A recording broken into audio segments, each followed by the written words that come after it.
buri mwaka ubucuruzi bw'ibikoresho by'isuku ndetse n'ibituma abantu baba beza nk'amavuta, imibavu, amarangi basiga ku minwa n'ibindi mu bihugu 20 ku isi bwinjiza amadolari arenga miliyari 600. Muri Leta Zunze Ubumwe za Amerika honyine ubucuruzi buri mwaka bwinjiza miliyari 97 z'amadolari buri mwaka. Buri wese muri twe azi umuntu wahoze ari igikara, uyu munsi akaba ari inzobe yarabigezeho binyuze mu kwisiga amavuta amutukuza. Abantu biteguye gutanga amafaranga menshi ngo babe beza cyangwa se ngo bagaragare neza.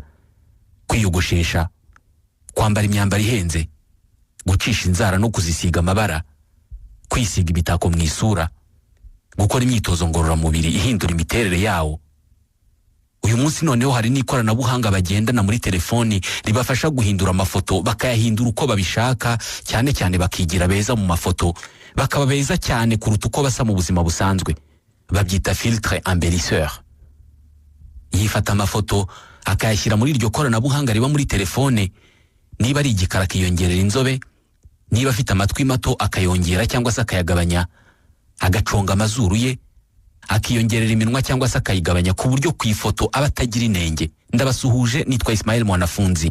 Kuba abantu bakoresha ikoranabuhanga bagatunganya amafoto yabo akaba meza kuruta uko basa mu buzima busanzwe, bakayashyira ku mbuga nkoranyambaga, ntabwo bihagije, kubera ko uyu munsi iterambere ry'ubuvuzi riri ku rwego rw'uko abaganga babaga, batera imiti cyangwa se ibinyabutabire mu mubiri w'umuntu ubishaka.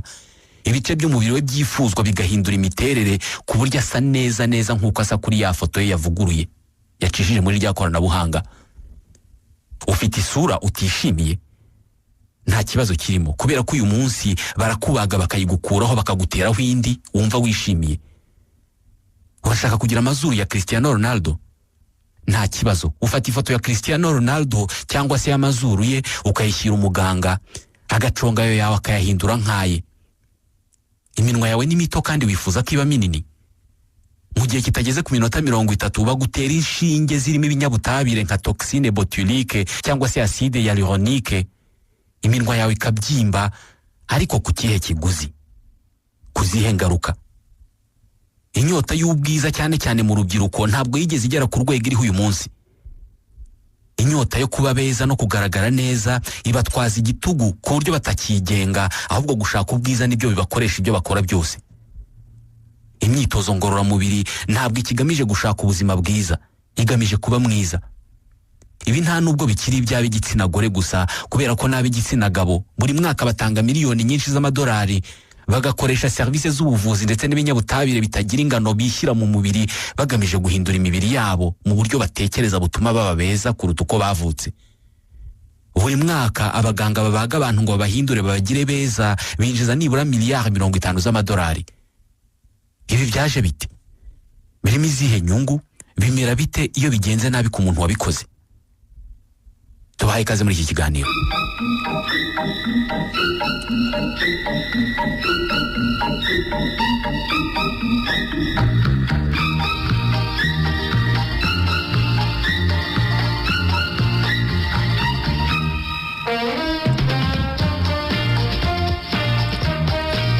Kwifata ifoto imwe yonyine birahagije ngo ibitangaza bibeho. Uyitunganyaho gato muri telefone yawe ukoresheje ibyo bita filtre embellisseur, ubundi ukavugurura isura yawe ukirema nk'uko ubyifuza cyangwa se ubirota. Ubundi iyo foto ukayishyira ku mbuga nkoranyambaga. Gusa ubona iyo foto ku mbuga nkoranyambaga mushobora guhurira mu muhanda ntakumenye. Twese turabizi ko hamwe na internet buri kintu kiri kuri internet kidasa nacyo ubwacyo. Ijanisha rinini ry'amafoto yacu ku mbuga nkoranyambaga ntabwo asa natwe. Kuri internet hari ibihumbi bya application cyangwa se gahunda za mudasobwa zitunganya amafoto zikayagira meza, ibituma benshi bigereranya n'amafoto yabo bakabona neza ko amafoto abarusha ubwiza. Kuri benshi nyuma yo gutunganya ayo mafoto bifuza gusa nayo. Ibi birasa n'ibireba bose. Niba ufite ifoto kuri Instagram hari amahirwe menshi yuko wifuza gusa n'iyo foto yawe. Gusa ngo ufite inkuru itari nziza. Iyo foto yawe ikugaragaza usa n'utagira inenge, aho nta giheri kikuri ku mubiri, aho ufite uruhu rukeye cyane, buri gice cy'umubiri wawe kikaba kiri mu mwanya wacyo kandi kingana mu buryo ubona bukubereye, irakabirije. Ntabwo ari wowe 100%. no mu mategeko babuza ko mu mafoto ashyirwa ku byangombwa nka za pasiporo hakoreshwa uburyo bwo gukoresha amafoto avuguruye, kubera ko barabizi neza ko uwo nguwo uri ku ifoto atari wowe. Kubera ko turi ku isi yuzuye ubuhanga mu buvuzi na siyanse, hari abajene benshi barenga ibyo guhanagura amafoto yabo mu ikoranabuhanga cyangwa se ku mbuga nkoranyambaga, ahubwo bakanibagisha bimwe mu bice by'imibiri yabo cyangwa se bakiyinjizamo ibinyabutabire bituma basa nk'uko basa kuri ayo mafoto akabirije banyujije mu mafiltre embellisseur. Mu bihugu nk'Ubufaransa guhera ku myaka 18 y'amavuko wemerewe kwibagisha igice cy'umubiri wawe ushaka kitagushimishije, bakagihindura bakakugira uko ubyifuza cyangwa se bakagutera imiti ituma igice runaka cy'umubiri wawe kimera nk'uko ubyifuza cyangwa se uko ubirota. Abajya kwihinduza amasura ngo babe beza cyane bagenda bafite amafoto yabo banyujije mu mafiltre embellisseur cyangwa se amafoto y'ibyamamare bifuza gusa nabyo. Kubera ubwinshi bw'urubyiruko rugana amavuriro rushaka kwibagisha cyangwa se kwihinduza ngo base n'amafoto yabo ku mbuga nkoranyambaga, byatumye abaganga babona izina ry'ibi bikorwa bimaze kuba byinshi: Snapchat syndrome. Uburwayi bwo gushaka gusa n'amafoto yawe yo kuri Snapchat. Snapchat ni rumwe mu mbuga nkoranyambaga. Dr Laurence Benoît ni umwe mu baganga bazwi cyane mu guhindura imiterere y'abantu mu Bufaransa akoresheje kubabaga cyangwa se kubatera ibinyabutabire bibahindura.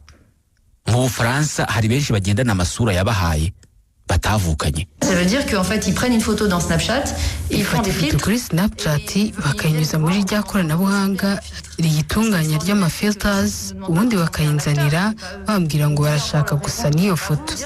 Hari n'uzana ifoto y'icyamamare akambwira ko ashaka ko muhindura nk'icyo cyamamare. Iki gihe tubabwira ko bitakoroha. Ils ne demandent pas de ressembler à un acteur qui est pas eux. On pouvait encore leur répondre c'est pas vous, c'est difficile. Bimwe mu bice by'umubiri bakunze gukosoza ni iminwa.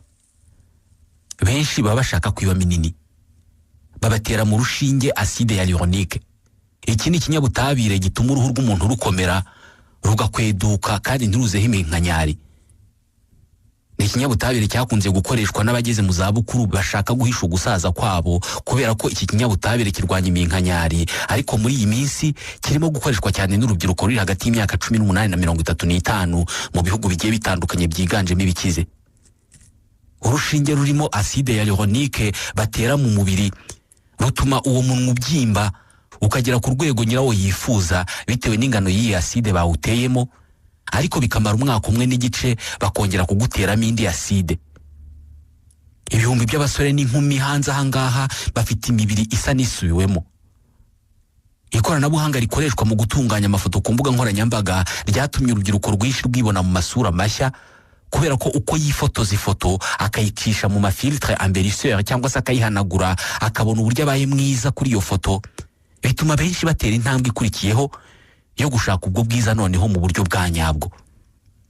Benshi ibingibi babitangira hakiri kare cyane nka Maïsane Aguiol, Umufaransa-kazi w'imyaka 23 y'amavuko wamenyekanye cyane kuri televiziyo mu kiganiro kigaragaza imibereho ya buri munsi y'abantu mu buryo busa no guhora kuri kamera aho uri hose, télé-réalité.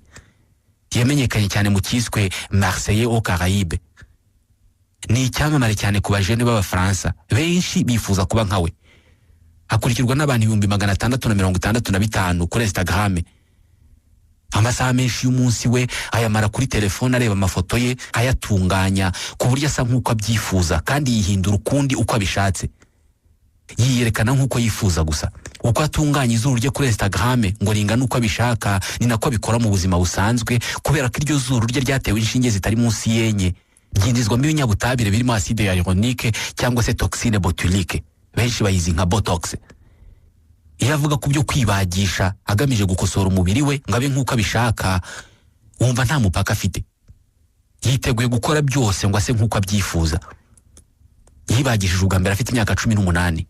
Kuva icyo gihe bamaze kumubaga no kumutera inshinge inshuro 10. C'est mon objectif de vie. J'ai fait le nez une première fois, mais comme j'étais trop jeune, Le cartilage a repoussé parce que je l'ai fait trop tôt, j'ai pas écouté le chirurgien. kuba mwiza niyo ntego nyamukuru y'ubuzima bwanjye. Ubwa mbere nabanje kwibagisha izuru ngo bariringanize neza, gusa kuko nabikoze nkiri muto umusokoro wo mu izuru warongera urakura ryongera riba ribi. Nyuma yaho narongeye ndaribagisha, ubu ntifite n'irishyashya kuko ndimaranye iminsi 10 gusa. Nyuma yaho natunganyije iminwa yanjye, ariko ubwo nakoresheje inshinge umaze kubikora inshuro enye. Ahandi nakoresheje inshinge bakantera botox mu isura kuko nashakaga ko amaso yanjye azamukaho gato kuko nari mfite iminkanyari mu maso. Ahandi nibagishije ni ku muzenguruko w'isura, nanahinduye amenyo yanjye. Ikindi nifuza kuzakora ni ukongeresha ikibuno. C'est des facettes et justement avoir des cuisses plus grosses ou des fesses beaucoup plus grosses aussi, ou avoir des fesses tout court d'ailleurs. Kubatwa no kuba mwiza mu buryo butari karemano byamaze guhinduka uburwayi kuri we. Kimwe n'abajene benshi bo mu myaka ye arwaye indwara yitwa dysmorphophobie. Icyo wagereranya n'indwara yo guhora ubona utari mwiza nk'uko ubishaka, bigatuma uhora ukora byose ngo ube mwiza ku buryo utagishobora kwihanganira kwireba mu ndorerwamo, utagize icyo wikoraho kugira ngo wihindure mwiza, utisize, uticonze ngoye cyangwa se utiyogoshesheje. Guhora ureba iminwa yawe ukabona atari minini cyangwa se mito bihagije. Guhora ureba ikibuno cyawe ukabona atari kinini bihagije ku buryo utasohoka utashyizemo ibikigira kinini. Kureba igituza n'amaboko byawe ukabona atari binini bihagije ku buryo ugera naho ugira icyo ubikoraho nko kwibagisha cyangwa se kwitera imiti. Kubirebana n'isura, bafata telefoni bagashyiramo isura yabo, bagashyiramo filtre embellisseur cyangwa se za applications zituma amafoto aba meza, ubundi akisiga ibirungo by'ubwiza arebera kuri iyo foto ku buryo aza gusa neza neza n'iyo foto. Aba ni abatarateje intambwe yo guhinduza amasura yabo ngo ase neza neza nk'iyo foto. Ibi byakunze kuvugwa ku b'igitsina gore gusa, ariko uyu munsi kwiruka ku bwiza bifite irindi soko rinini ririmo kuzamuka. Abagabo nibyo, hari abasore n'abagabo nabo barara badasinziriye kubera ko bumva badafite ubwiza buhagije. Ibyo ntabwo bikiri ikizira. Robin nawe ni Umufaransa uzwi ku mbuga nkoranyambaga. Kuba icyamamare niyo ntego nyamukuru imubesheje ku isi. Avant l'opération, vraiment j'avais des gros joues, j'étais vraiment pas très. Mbere yuko bambaga nari mfite amatama manini, inda nini ndetse n'akananwa kanini. Mu kumbaga babanje kunkorera ibyitwa bichectomie, babaze mu matama bakoramo ibinure biba birimo. Amatama yanjye yise agabanuka. Ahandi bambaze ni kunda, bankora ibyitwa lifting abdominal. Mu gukora ibyo barakubaga bakagukoramo ibinure biri ahagana mu mbavu, ahubwo bakabitera hejuru y'inyama ziri kunda. Uwo munsi ni nabwo bambaze bakoramo ibinure byo mu gituza. Turi muri societe aho abantu beza babona amahirwe menshi kurusha ubwiza buke. Iyo niyo mpamvu ubuhanga bwo kubaga abantu ngo bahinduke beza kimwe na za gym bibaho. Pour autant que la chirurgie esthétique et les salles de sport comme j'y suis aujourd'hui existent. Voilà, c'est pas pour rien. Bamuhinduriye n'amenyo. Abahungu nabo uyu munsi bari ku gitutu cy'ubwiza. Uyu yakoze ibi byose kuri miliyoni zirenga 25 z'amafaranga y'u Rwanda. Yose yavuye mu murage yasigiwe na se wari umushoferi. Gukoresha inshinge ndetse no kwibagisha byahoze bikorwa n'abageze mu zabukuru bo mu bihugu bikize bagamije guhisha iminkanyari n'ibimenyetso by'uko bashaje. Uyu munsi birakorwa n'abato bashaka kuba beza. Ni gute twisanze aha?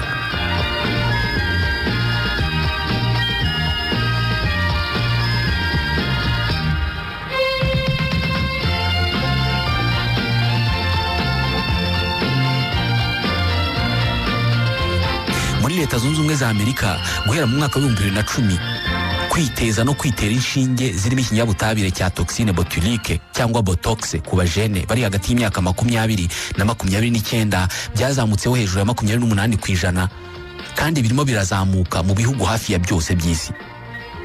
Isoko ry'isi ryo gukoresha siyanse y'ubuvuzi mu kwigira mwiza buri mwaka ryinjiza miliyari 63 z'amadolari kandi ntabwo risiba kwaguka uko umwaka utashye.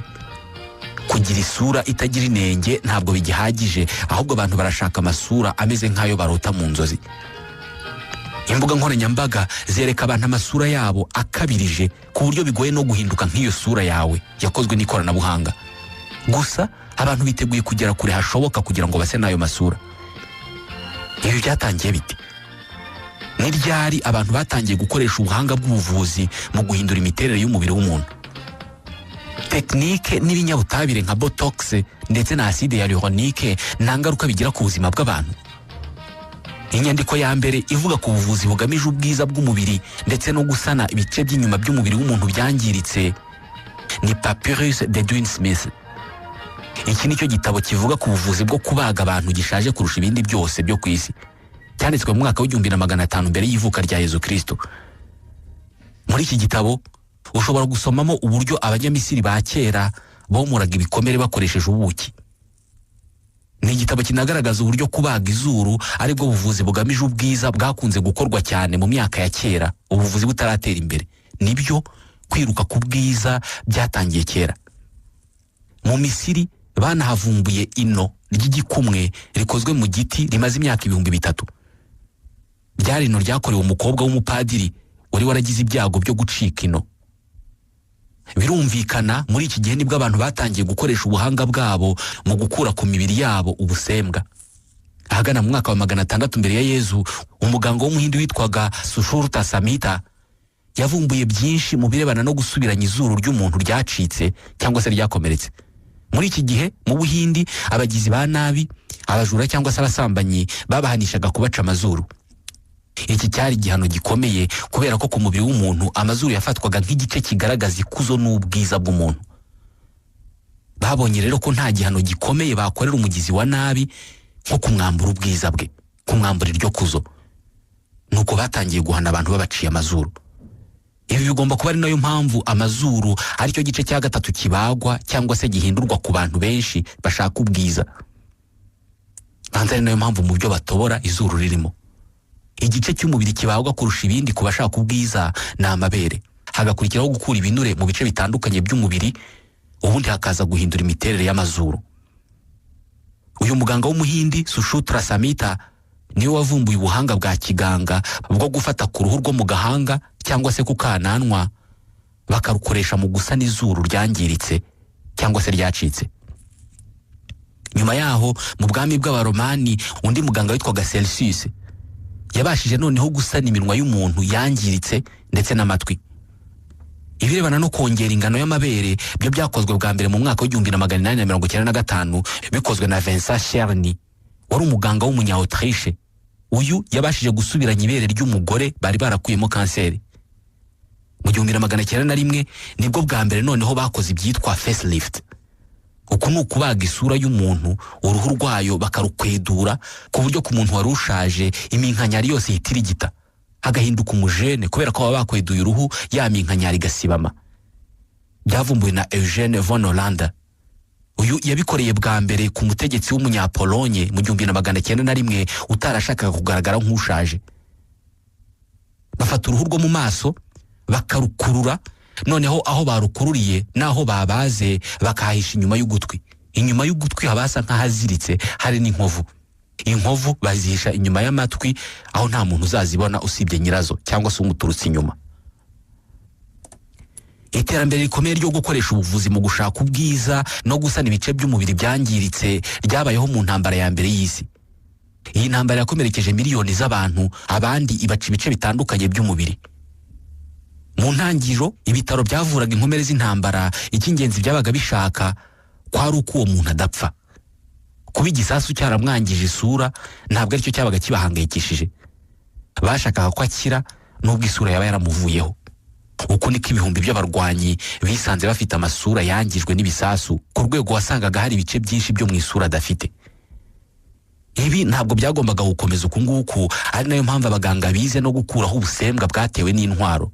Uku niko igisirikare cy'Ubwongereza cyahise giha akazi umuganga w'umunya-Nouvelle-Zélande witwaga Harold Gillis, kimuha akazi ko gusana imibiri y'abasirikare bangirijwe amasura n'intambara. Iki gihe imiti izwi nka antibiotique yica udukoko ntayabagaho. Birumvikana gukora ubuvuzi nk'ubwo byari bigoye. Uyu nguyu yabashije gukora ibitangaza mu gusana amasura y'abantu.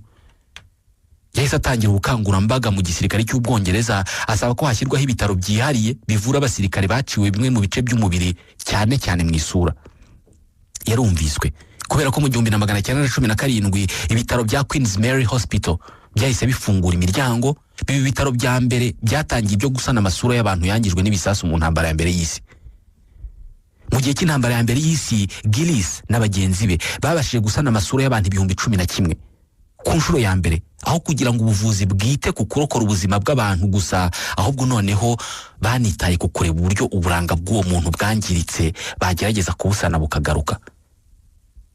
Dr. Harold Gillis yari ashyize ibuye ry'ifatizo ku buvuzi bugamije gutunganya ubwiza n'uburanga bw'abantu. Ni ubuvuzi aho umuntu nta kintu na kimwe aba arwaye, ariko kuba afite ikibuno gito bikamurya nk'uburwayi kugera ubwo agiye kwa muganga bakamubaga bakacyongera. Byatangiye bigamije ubuvuzi gusa. Dr. Gillis ubwo yabitangizaga mu mwaka w'1917 agomba kuba atarazi ko mu myaka 107 izakurikiraho ingimbi n'abangavu babarirwa muri miliyoni hirya no hino ku isi bazarara badasinziriye bagamije gushaka ubwiza izi serivisi yavumbuye bakazikoresha mu kwirema uko babishaka. Dr. Gillis ni nawe muganga ubaga ibice by'umubiri w'umuntu wabashije gukora ibyitwa réattribution des sexes mu mpera z'umwaka w'1940. uko ni ukubaga umuntu bakamuhindurira igitsina. Uwari umugore bakamugira umugabo, cyangwa se wari umugabo bakaba bamugira umugore. Uyu munsi hari benshi bagenda muri iyi si bafite ibitsina batavukanye ahubwo bahawe na muganga. Umugore witwa Laurence Dillon niwe muntu wa mbere Dr. Gillis yabaze, anamutera imisimburo y'abagabo, amukuraho imyanya myororokero y'abagore, amuteraho iy'abagabo, ahinduka umugabo witwa Michael Dillon. Turi mu 1949. Nk'uko byumvikana, ibirebana no kubaga abantu hagamijwe ubwiza cyangwa se uburanga byatangiye ari ugusana imibiri y'abantu yangijwe n'intambara. Turi mu 1949. Nk'uko byumvikana, ibirebana no kubaga abantu hagamijwe ubwiza cyangwa se uburanga byatangiye ari ugusana imibiri y'abantu yangijwe n'intambara. Na n'uyu munsi gusana ibice by'umubiri byangijwe n'impanuka cyangwa se intambara cyangwa se uburwayi biracyari ishami ry'ubuvuzi bwo kubaga abantu hagamijwe guhindura imiterere y'imibiri yabo. Babyita chirurgie plastique. Iyi ngiyi igabanyijemo ibice bibiri. Hari ibyitwa chirurgie esthétique, hari byo kwa kwibagisha utarwaye ahubwo ushaka kwigira mwiza cyangwa se gukosora bimwe mu bice by'umubiri wawe ubona bikoze nabi. Hakaba na chirurgie reconstructive, nibyo kwa kubagwa hagamijwe gusana igice cy'umubiri cyangiritse. Reka twongere tuvuge ku nshinge uyu munsi ziterwa abantu benshi bashaka ko bimwe mu bice by'imibiri yabo bihindura imiterere bakaba beza cyane. Mbere yuko twongera kuvuga kuri bya binyabutabire bikoreshwa ari byo acide hyaluronique na toxine botulique cyangwa se botox, reka tubanze tuvuge uburyo babikoraga mbere batangira kwitera inshinge ngo babe beza. Mu ntangiriro z'ikinyejana cya 20 nibwo hatangiye ibintu byo gutera abantu inshinge hagamijwe gushaka ubwiza. Mu ntangiriro babateraga vaseline. Gusa ibingibi bahise babireka vuba cyane kubera ko bayiteraga mu mubiri w'umuntu ikamushongeramo, aho bayiteye ntihagume igatembera. Hagati y'umwaka w'1960 n'2000 nibwo abantu noneho batangiye kujya bitera cyangwa se biteza silikone isukika. Ni ikinyabutabire kiva kuri dioxide de silicium. Bagiteraga mu matama y'umuntu bashaka kuyazamura cyangwa se bakagitera mu minwa ngibe minini. Iki kinyabutabire nacyo baje kukireka kubera ko abakiteraga nyuma bagiraga ububabare butagira ingano. Mu 2003 nibwo ibigo bishinzwe ubuziranenge bw'ibiribwa n'imiti hirya no hino ku isi byemeje ikoreshwa rya acide hyaluronique ku mubiri w'umuntu ku mpamvu zo gushaka ubwiza. Iyi acide bayikundiye ko yo iyo uyiteye mu rushinge cyangwa se bakayigutera aho bayiteye niho iguma, ntabwo ihita itembera nka vaseline. Niba uyiteye mu munwa ushaka kubyimba ukaba munini, naho iguma irawubyimbya. Kuva mu myaka mike ishize gukoresha uburyo bwo kwigira mwiza hadakoreshejwe kubagwa ahubwo hakoreshejwe inshinge nko kwitera izi acide hyaluronique na botox byariyongereye cyane mu bihugu byinshi birimo n'ibya Afurika. Reka tuvuge kuri ibi binyabutabire bitera botox na acide hyaluronique. Duhere kuri botox cyangwa se toxine botulique. Ni ikinyabutabire cy'uburozi kandi cyica cyane kurusha ikizwi cyane nka cyanure. Ni ikinyabutabire kinatera indwara yitwa botulisme. Ni indwara yibasira utunyangingo tw'ubwonko ikatubuza gukora ku buryo umuntu ageraho ananirwa guhumeka ndetse bimwe mu bice by'umubiri we bikaba paralyze. Botox ni ikinyabutabire gishobora gukorwamo intwaro y'uburozi. ikindi cy'abantu bitera mu mubiri kugira ngo bagire ubwiza butagirwa na benshi ku mbuga nkoranyambaga. Birumvikana iyo bakitera mu mubiri ngo babe beza bakoresha ingano nke cyane. Iyi botox iyo bayiteye mu rushinge ikagera mu mubiri, ijya mu bwonko, igahagarika ubutumwa buva ku bwonko bujya mu nyama runaka zo ku mubiri wawe. Ihagarika ubutumwa buva ku bwonko bubwira inyama yo ku gice runaka cy'umubiri kwikanda cyangwa se kwinyeganyeza mu byerekezo runaka. Iyo bayiteye mu isura, ubwo iminkanyari uba uyirwanyije, ubundi umuntu akaba umujene by'iteka ryose.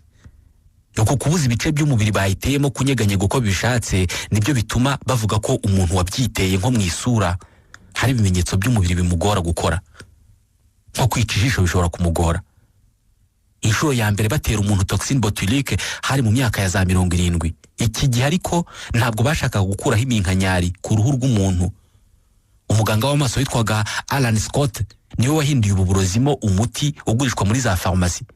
Yatangiye kuwukoraho ubushakashatsi mu gukemura ibibazo by'amaso nko kureba imirari. Iki gihe nibwo yatangiye kugurisha uyu muti yitaga Oculinum. Uyu muganga yarazi ko iki kinyabutabire cyakora ibitangaza ku rwego rw'ubwonko, ariko ntabwo yarazi ko mu mwaka wa 2024 abatuye isi bazaba bakimaranira kubera ko cyifashishwa mu gushaka ubwiza bw'umubiri. Mu 1991 Alan Scott yagurishije uyu muti yavumbuye ku kigo cy'abanyamerika cyari cyaramaze kumenya ko cyawukoresha mu guhagarika ubutumwa bw'ubwonko ku ruhu, bigatuma umubiri udakora bimwe mu byo wagombaga gukora, bigatuma umuntu asa nk'uko abyifuza. Iki kigo cy'abanyamerika cyamuhaye $1,500,000 by'amadolari. Yari amafaranga menshi mu 1991. Gusa mu 2022 isoko ry'isi rya botox ryapimaga miliyari 7 z'amadolari. Rizaba ripima miliyari 16 mu 2032. Abantu biteguye gutanga byose bishoboka kugira ngo babe beza uko babyifuza. Ku mugabane wa Afurika ibikorwa byo kwibagisha no kwiteza inshinge hagamijwe gushaka ubwiza birimo birazamuka cyane. Muri Afurika ibikunze gukorwa n'abantu benshi baba abagabo n'abagore ni ukongera ingano y'ikibuno no kugabanyisha inda, babyita liposuction. Kuri bamwe ubu nibwo buryo babonye butavunanye kandi bwihuta bwo kugabanya ibiro. Ibyo gukora siporo bifata igihe kinini kandi biravuna. Umva ko uyu muganga asobanura uburyo babikora. Ubu ni uburyo abantu bakoresha bashaka kwikuramo ibinure bibazanisha inda cyangwa bigahindura imiterere y'imibiri yabo. Nk'urugero, umuntu utishimiye uko inda y'ingana n'uko iteye cyangwa adakunze uko angana mu matako cyangwa ikindi gice cy'umubiri, uwo muntu bamukorera ibyitwa liposuction. Bakoresha ibinyabutabire bigenda bigashongesha ibinure biri mu mubiri we.